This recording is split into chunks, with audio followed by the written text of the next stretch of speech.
Halo Sobat Mobil Pajak, ngobrol pengetahuan dan ilmu pajak. Assalamualaikum. Yang akan kita bahas kali ini adalah cara input form validasi laporan realisasi insentif PPh final di tanggung pemerintah, yang mana nantinya akan kita upload dan kita laporkan. Bagaimana caranya? Simak terus.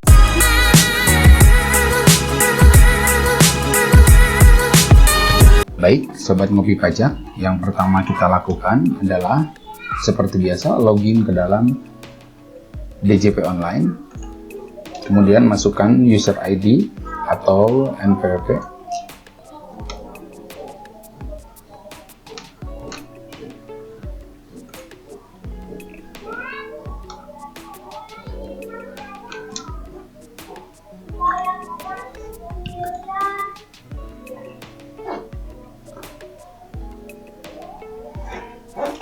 kita masuk ke dalam menu utama, kemudian kita pilih layanan. Di paling bawah e-reporting, kemudian kita dibawa pada menu e-reporting. Kita klik tambah, pilih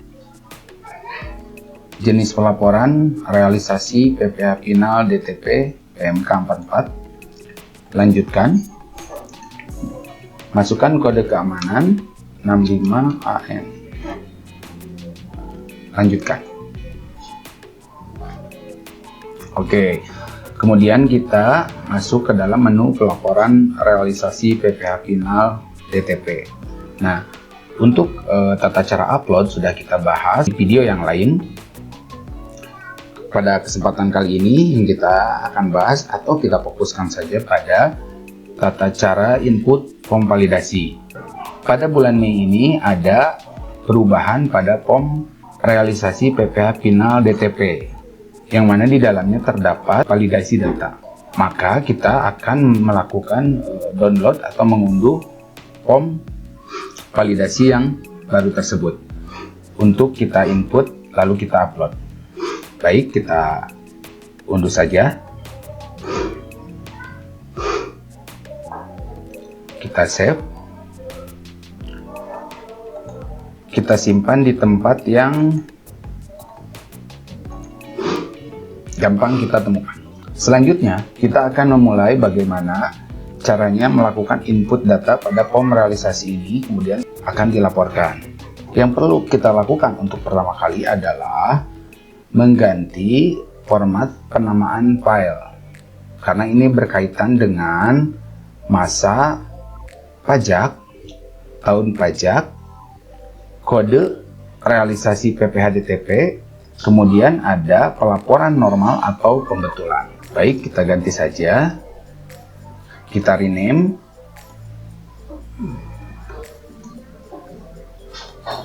Untuk 15 digit di awal ini adalah nomor NPWP, jadi sobat pajak bisa menggantinya dan menyesuaikannya dengan NPWP sobat pajak. Baik, kita buka saja dan jangan lupa persiapkan data yang akan dilaporkan. Sebagai contoh, yang akan kita laporkan adalah masa Mei tahun 2020. Kita buka data penjualan, kemudian kita buka juga form pelaporan.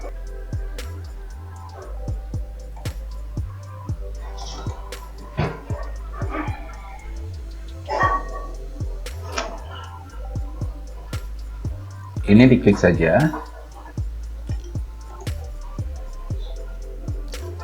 enable content diklik juga. Baik. Nah, yang berbeda dengan form di bulan Mei ini adalah adanya penambahan fitur validasi, yang mana validasi ini berfungsi untuk memvalidasi atau memverifikasi data yang kita input, apakah terjadi kesalahan dalam input atau tidak. Nah, yang akan kita contohkan adalah berdasarkan transaksi di Basa Mei. Kita buka datanya. Nah, dalam contoh kali ini Tuan A memiliki penjualan di bulan Mei dengan data sebagai berikut. Tuan A ini merupakan pengusaha dengan peredaran bruto tertentu, sehingga masuk ke dalam kategori wajib pajak yang berhak mendapatkan insentif PPh final ditanggung pemerintah. Namun di sisi lain memiliki kewajiban untuk melakukan pelaporan realisasi atas PPh final DTP tersebut.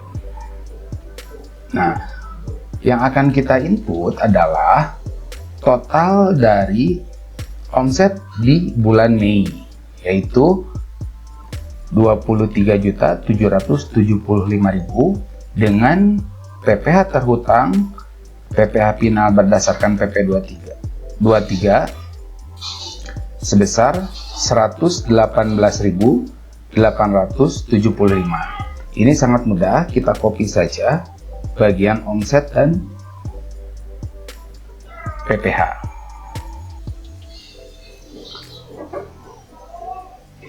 Kita copy pastekan pada peredaran bruto dan PPh final DTP.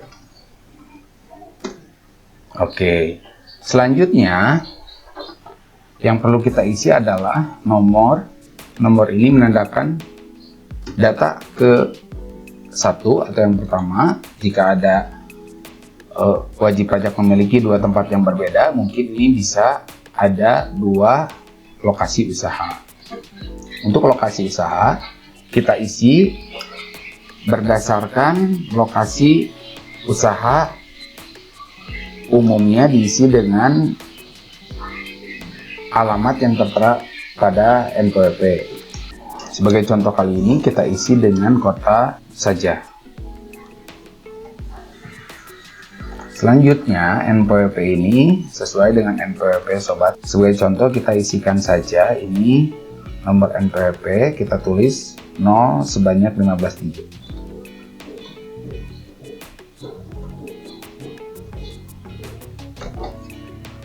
Oke, selanjutnya untuk memastikan bahwa data yang kita input telah benar secara pengisian, kita klik validasi.